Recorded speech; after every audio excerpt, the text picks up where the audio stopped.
Hello future care givers. हम लोग आ चुके हैं एक और ब्रांड न्यू वीडियो में जो नेक्स्ट स्टेप काउंसलिंग आपके लिए लेकर के आया है। इस वीडियो में हम जानेंगे बिहार के one of the best private colleges nursing के लिए जो बहुत ज़्यादा फेमस है, नारायण नर्सिंग कॉलेज। अब जब मैं रिसर्च कर रहा था तो मेरे को अपने रिसर्च में ये पता चला कि ये जो नारायण नर्सिंग कॉलेज है ये एक जीएनएसयू ग्रुप ऑफ इंस्टीट्यूट्स के अंदर आता है।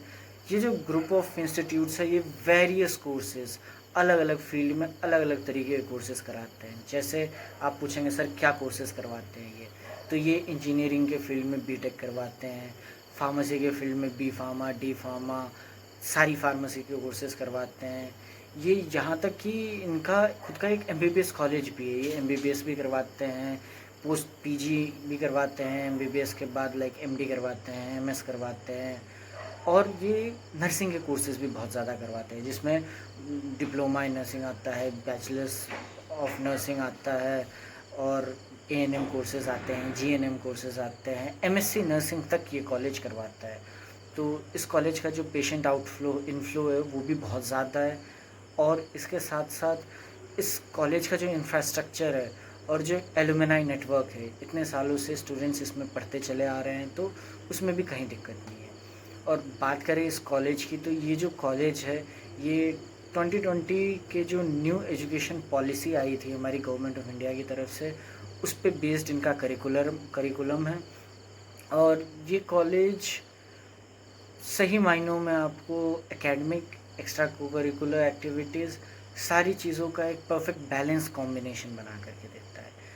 तो मैंने जब इसके बारे में रिसर्च करा और कि आप लोगों को मैं अच्छे से बता पाऊँ तो मेरे को कुछ कुछ बातें पता चली। जो बातें पता चली उसमें पहली बात है कि जो ये बीएससी नर्सिंग का कोर्स है, जैसा कि आप सब जानते हैं, हम सब जानते हैं कि ये 4 सालों का कोर्स है। 4 साल में, 1 साल में 2 सेमेस्टर होंगे 6-6 महीने के आपके, तो 4 साल में 8 सेमेस्टर हो जाएंगे आपके। और ये जो कॉलेज है नारायण नर्सिंग कॉलेज, ये आर्यभट्ट नॉलेज यूनिवर्सिटी से एफिलिएटेड है। यानी कि Aryabhatta knowledge university is that university जो आपके एग्ज़ाम्स फाइनल कंडक्ट करवाएंगे। जो फर्स्ट सेमेस्टर के एग्ज़ाम्स होंगे, सेकंड सेमेस्टर के एग्ज़ाम्स होंगे, सारे एग्ज़ाम्स आपके आर्यभट्ट नॉलेज यूनिवर्सिटी कंडक्ट करवाएंगे।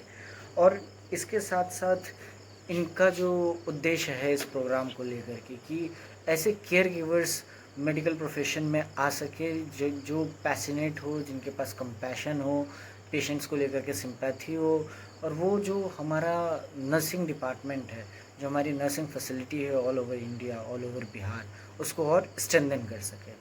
तो इसी के संदर्भ में इस कॉलेज में एडमिशन के लिए जो एलिजिबिलिटी क्राइटेरिया है हमारे पास, उस एलिजिबिलिटी क्राइटेरिया में हमें मिनिमम जिस साल हम अप्लाई कर रहे होते हैं, सपोज़ आपको 2026 में एडमिशन लेना है तो 2026 के 31 दिसंबर तक आपकी एज 17 साल पूरी हो जानी चाहिए, राइट। अगर 2027 में आप ले रहे हो तो 2027 में 31 दिसंबर तक आपकी उम्र 17 साल। कहने का मतलब आप जनरली हम 15 साल 16 साल, सीबीएसई में 16 साढ़े 16 साल 17 साल की उम्र तक आप 12th करते हो। बिहार बोर्ड में या अन्य स्टेट बोर्ड्स में आप 15 साल, साढ़े 15 साल, 16 साल, इन उम्र तक आप 12th देते हो। तो 12th के बाद आप इसमें एडमिशन ले सकते हो अगर आपकी सारी चीज़ें सही हैं। सारी चीज़ें सही होना मतलब आपको वैलिड 12th होना चाहिए, एक वैलिड रिकॉग्नाइज्ड बोर्ड से, सीबीएसई हो, बीएसईबी हो, या फिर और कोई बोर्ड हो, या ओपन स्कूलिंग के बोर्ड्स हों, उनसे आप कर सकते हैं। और इसमें एक मार्क्स का भी क्राइटेरिया है कि आपके 12th में, +2 में, इंटर में आपके मिनिमम 45% मार्क्स चाहिए, जो मेरे को नहीं लगता कोई ज़्यादा बड़ी बात है। 45% मार्क्स तो लाए जा सकते हैं, आसानी से लाए जा सकते हैं। इसके साथ साथ आपको एक मेडिकल फिटनेस सर्टिफिकेट देना होता है। ये देखिए, आप किसी भी कॉलेज में एडमिशन लेने जाइएगा, इंजीनियरिंग हो, मेडिकल फील्ड के हो, नर्सिंग फील्ड के हो, फार्मेसी फील्ड के हो, किसी भी कॉलेज में, तो वो एक आपसे मेडिकल सर्टिफिकेट मांगते हैं। जो आपके डिस्ट्रिक्ट का जो सदर हॉस्पिटल होता है, वो सदर हॉस्पिटल वो मेडिकल सर्टिफिकेट बना करके देता है।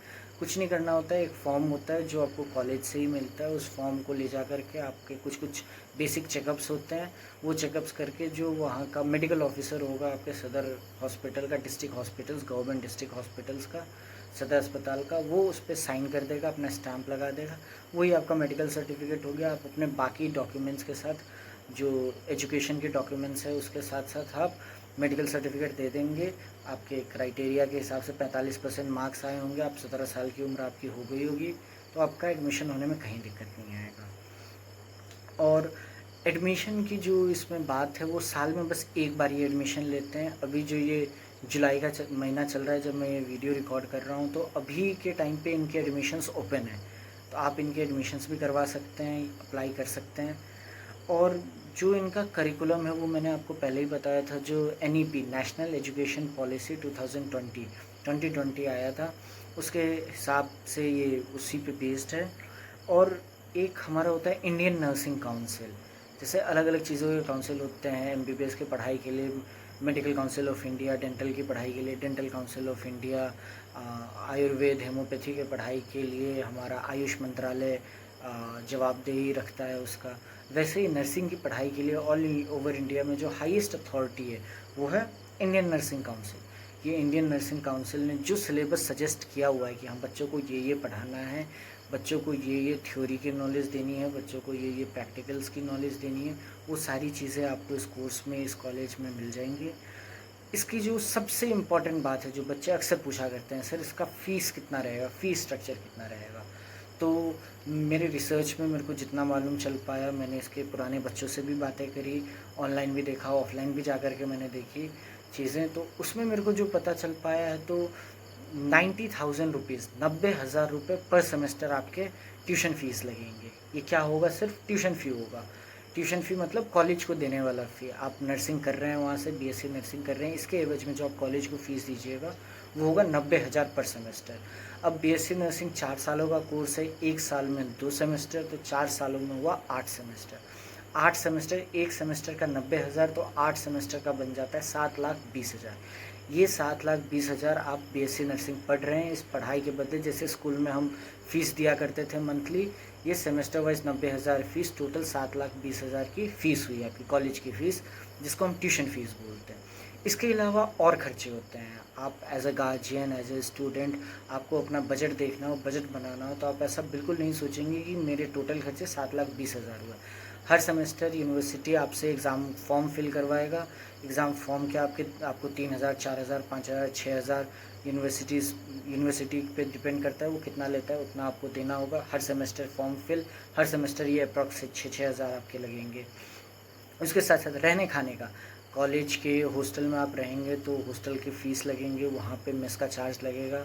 अगर आप बाहर रह रहे हैं तो बाहर रहने का खर्चा, वहाँ पे हॉस्टल कहीं रह रहे हैं उसका खर्चा, खाने पीने का खर्चा वहाँ आएगा। प्लस काफ़ी कुछ प्रैक्टिकल्स होते हैं, उन प्रैक्टिकल्स के खर्चे आएंगे।